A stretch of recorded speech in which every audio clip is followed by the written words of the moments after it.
Western media's biased portrayal of women's issues in India. Written by Rati, Agnihotri. As a woman journalist working for an international news channel a few years back, I was often advised that I would do well if I focused on covering women's issues in India. Now that I work independently, I still get doled out similar advice. Human interest stories on women in third world countries are, for some reason, considered a big catch in international media. A cursory look at the News and Stories section of the UN Women website gives a peep into how the system functions. Most stories uploaded recently create the impression that only women in certain countries have to put up with issues like sexual abuse, domestic violence, gender discrimination, lack of education, unequal opportunities at work, etc. Western media's coverage of women's issues in the global South has for long been characterized by feel-good stories of Good Samaritan Western NGOs empowering local women and getting them out of the shackles of oppressive and patriarchal cultures. Also, one gets to see a broad range of human interest stories, which are often sensationalized and exaggerated versions of women's lived realities in certain countries. The editorial slant gives a biased and one-sided perspective to these testimonies and creates the perception that there is something intrinsic about these nations that is anti-women. Covering women's issues in India sounds noble in theory, but it's somewhat problematic in practice. The coverage often gets deeply rooted in Western stereotypes of Indian women, society, culture, etc. The Western media exoticizes and sensationalizes the range of experiences of Indian women forced to fit into a certain narrative that pits patriarchal India against the progressive West. In most of these stories, it's only when Indian women challenge their patriarchal backgrounds and embrace the Western progressive lifestyle they are portrayed as coming of age. For example, a story published in Vogue India in March 2024 turns women of rural India into an object of gaze by running the reader through travel portraits of women across Indian villages by an Indian woman photographer. Astana is instinctively drawn to stories of sisterhood, of women who are typically unseen or invisible, of women who are breaking the shackles of setbacks, stereotypes, and systems, says the story blurb. The write-up claims to offer authentic portraits of these women by showcasing these photographs, but ironically enough, all it does is stereotype and appropriate their lives for a Western or English-speaking audience, and in the process turns them into something to be showcased in a museum. How many such authentic portraits have you seen of Western women battling patriarchy, misogyny, etc.? Probably none. It cannot be a coincidence that it's almost exclusively the women of Global South that become the subjects of such human interest stories. The following sections will endeavor to expose Western media's biased framing of a range of issues related to Indian women. Each section will explore the media's coverage of a specific issue and reveal the inherent biases.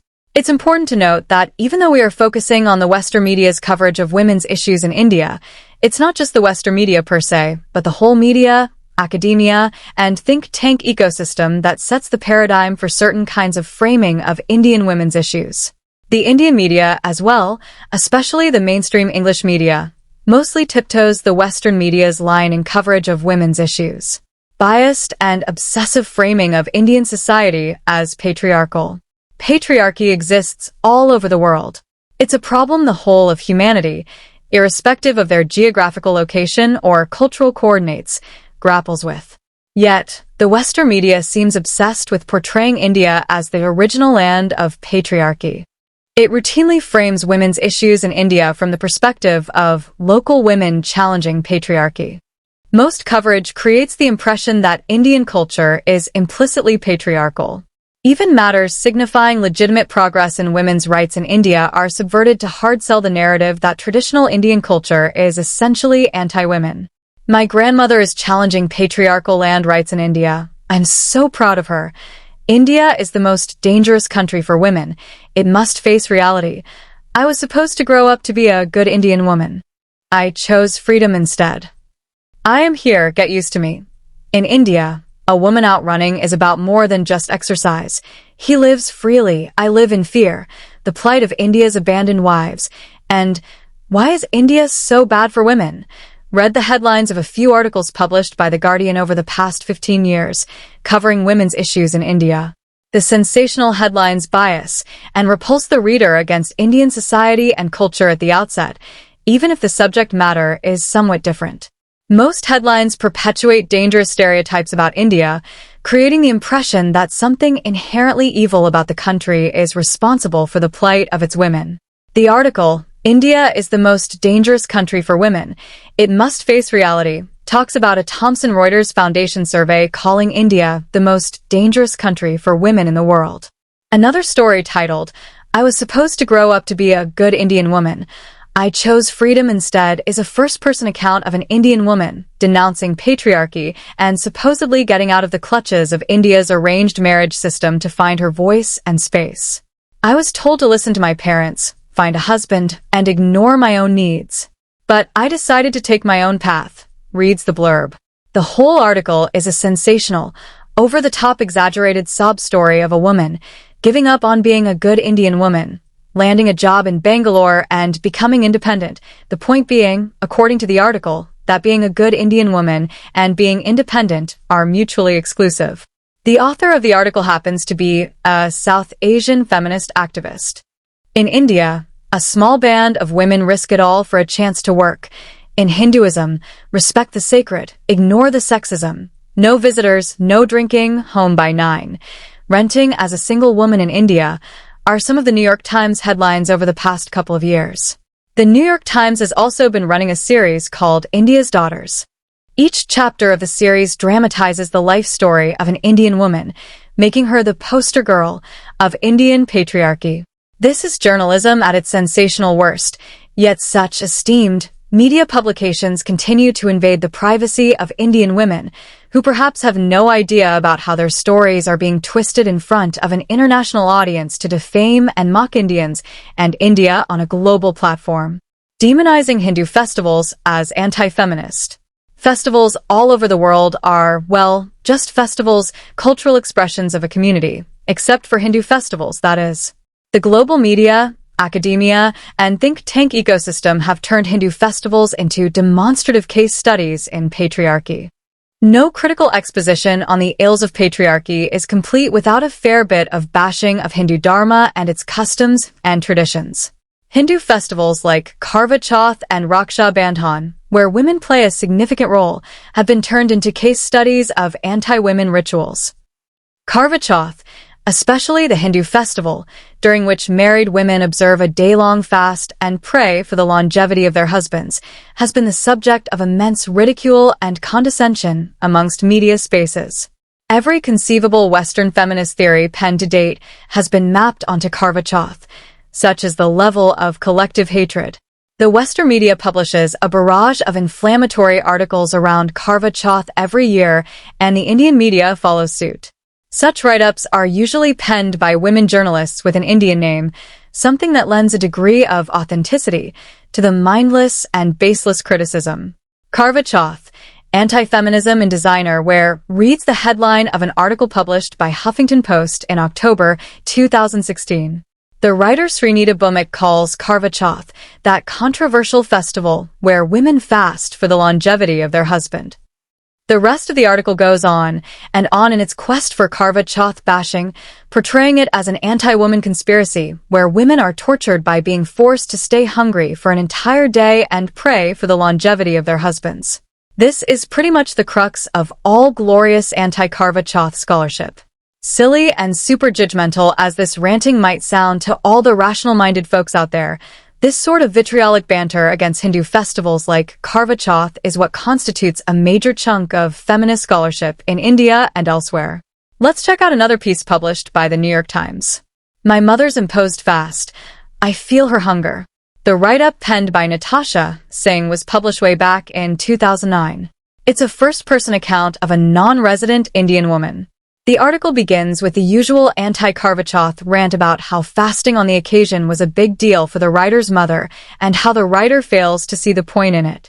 Then, it goes into a rather embarrassing dramatization of the personal lives of the writer's parents, who are portrayed as patriarchal, regressive, etc. The narrative then moves from Karva Chauth bashing to overall Indian culture bashing. It's a typical account of a Western-groomed Indian's interpretation of Indian culture and the relationship between their parents, and the fact that the Western media solely gives space to such perspectives when it comes to portrayals of Indian womanhood speaks volumes of their agenda and where it comes from. Raksha Bandhan is yet another Hindu festival that has borne the brunt of a rather twisted portrayal by the Western media. The simple and beautiful custom of a sister tying Rakhi on her brother's wrist, who offers her unwavering protection in return, has been distorted to signify patriarchy, misogyny, oppression of women, and whatnot. Feminism in India is one such media portal that plays out the dubious agenda of the West when it comes to the representation of women's issues in India.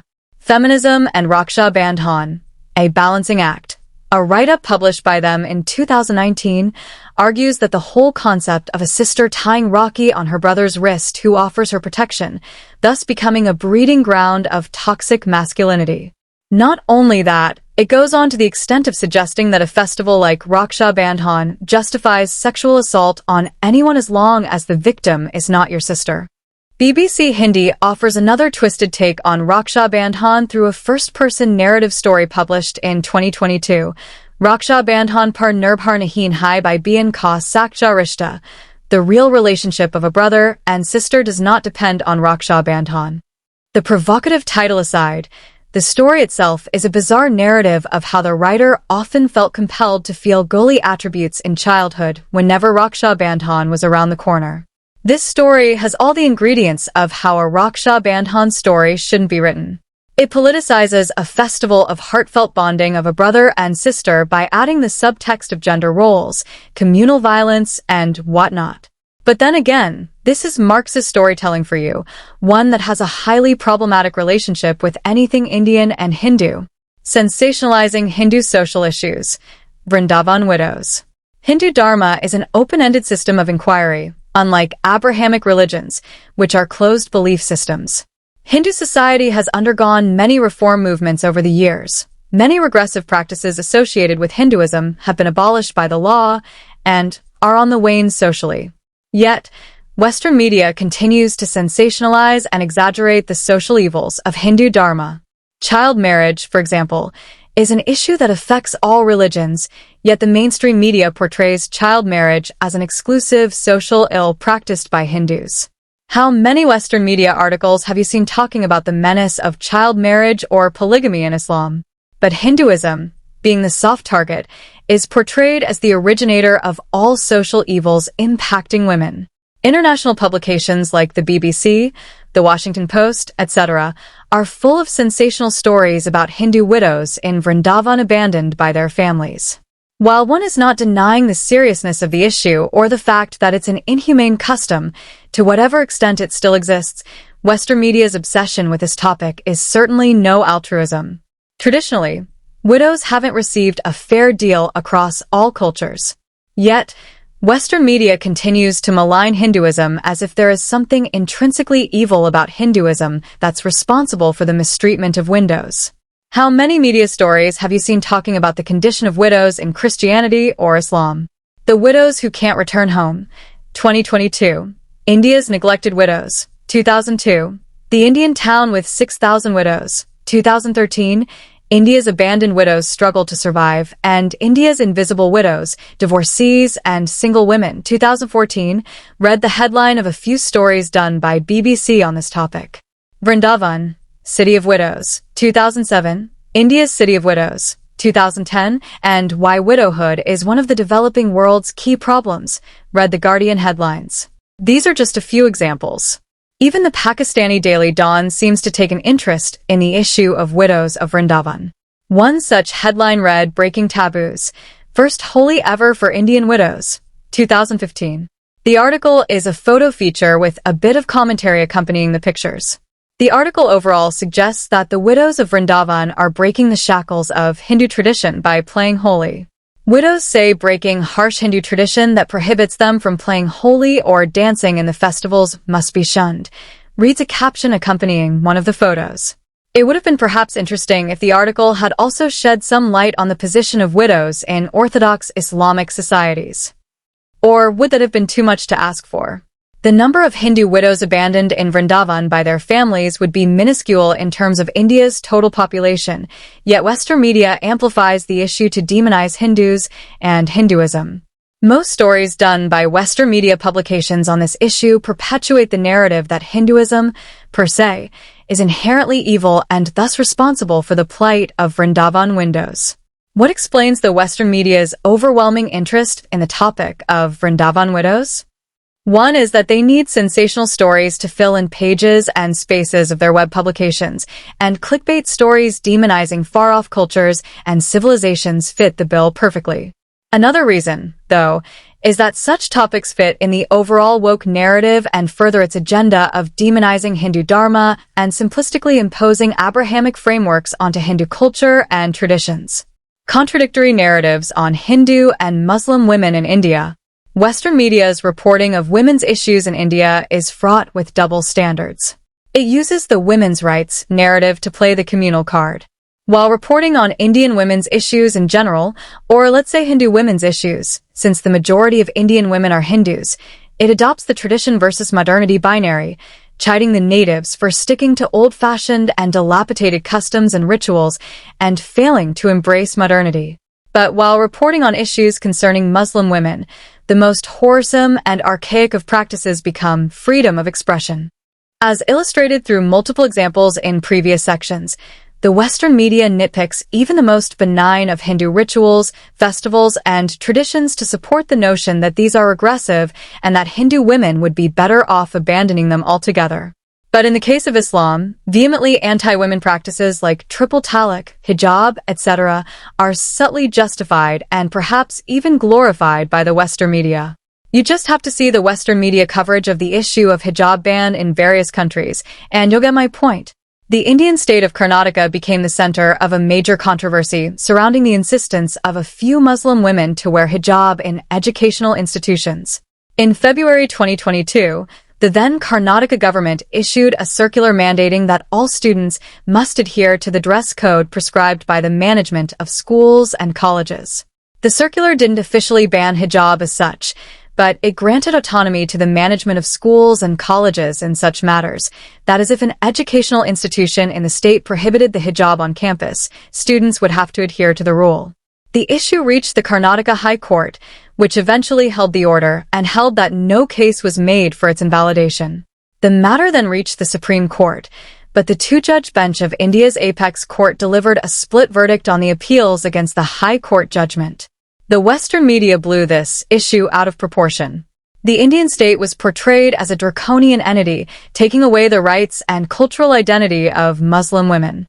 The ultra-Orthodox patriarchal symbol of hijab, which led to the custodial death of the 20-year-old Mahsa Amini in Iran, who was arrested by Iran's morality police for flouting the mandatory hijab ban, suddenly became a symbol of women's liberation in the Indian context. Muslim women in India protest state's ban on hijab in schools, read an NBC News headline in February 2022. The write-up politicizes a woman's issue, using it to ramp up its Hindutva majoritarian hyperbole against the ruling BJP. Hindu nationalism and anti-Muslim sentiment have been rising in India under Prime Minister Narendra Modi and his Bharatiya Janata Party, or BJP. Critics say Modi says his policies benefit all Indians. But his party faces several key state elections this year, and political observers say the hijab debate could fire up his base, says the article. Hijab verdict. India's Supreme Court split on headscarf ban in classrooms, reads a BBC headline from October 2022. The article selectively quotes Malala Yousafzai to construct a case against the Karnataka government's hijab ban. Nobel Prize winner Malala Yousafzai, who was 15 when she survived an attack by the Taliban in Pakistan for speaking up for the right of girls to be educated, also weighed in on the debate, calling on India's leaders to do something to stop the marginalization of Muslim women, says the write-up. India. Hijab protests banned as row escalates. India hijab row. All I want to do is study. How is the hijab row threatening Indian secularism? India. What would uniform civil code mean for Muslim women?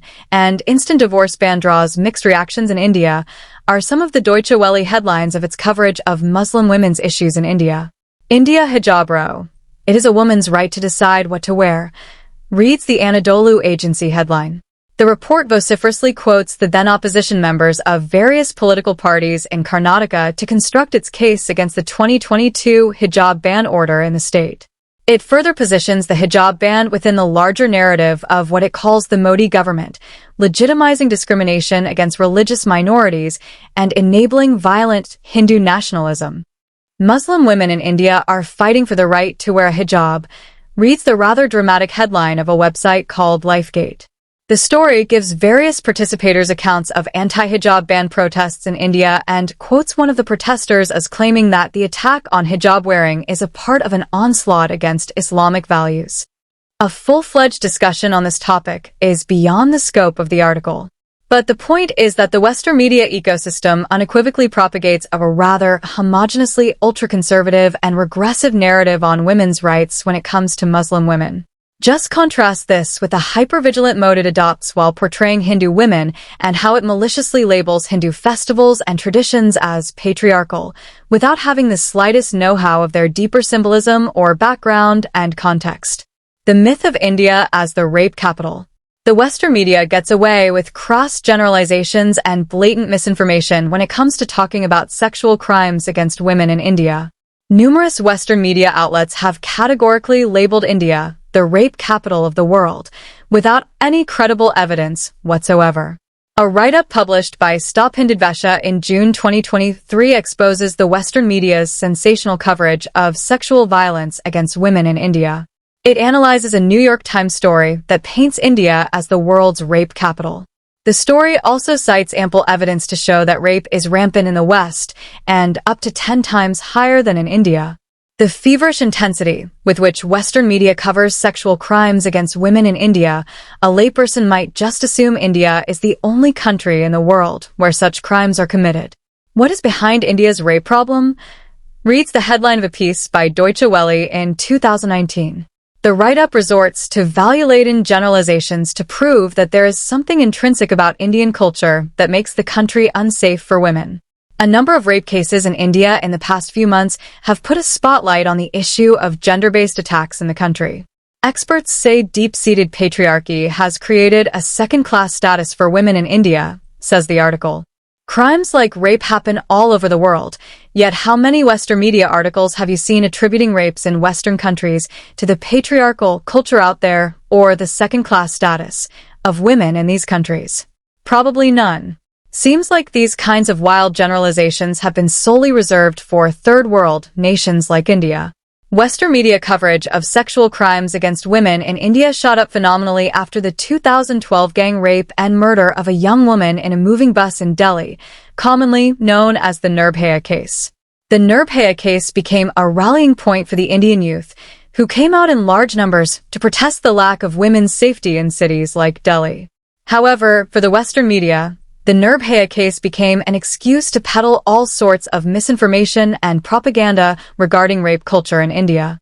Unsubstantiated opinion pieces making sensational claims regarding every Indian woman being raped within so-and-so minutes became commonplace in global media.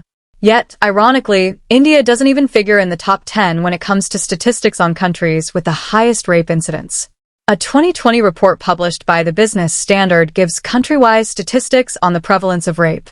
As per the report, the 10 countries with the highest rape rates are South Africa, Botswana, Lesotho, Swaziland, Bermuda, Sweden, Suriname, Costa Rica, Nicaragua, and Grenada. The report does mention India in the list of countries with a high rate of rape, along with Bangladesh, Pakistan, China, Japan, USA, and Russia. However, it also adds that India has a rape rate of 1.80 per 100,000 people as of 2020. Compared to this, the rape figure for the US is 27.3 per 100,000 people. The comparable figure for Sweden, which is placed 6th on the list of 10 countries with the highest rape incidence, is 63.50, as per the report. Yet, how many Western media reports have you seen condemning the rape culture in the US or Sweden? It seems rather bizarre that India, with a rape rate of less than 2 per 100,000 population, receives the worldwide tag of rape capital and the rape problem in Western countries like the US rarely even gets pointed out, let alone criticized. Concluding thoughts. Reporting on women's issues in India follows a certain paradigm, one that uncritically imposes the framework of Western social sciences theories, including Western feminist theory, on the Indian context. The result is a blatant stereotyping of Indian culture and the simplistic labeling of the traditional roles of women in Indian society as regressive. What essentially accompanies this stereotyping is also an Abrahamic thought system that exoticizes and demonizes Hinduism and portrays its associated cultural practices as anti-women. The crux of the problem is the academic framing of Indian women's issues through a Western lens. Media coverage of women's issues in India, whether in Western or Indian media, simply reflects and reinforces this academic agenda setting.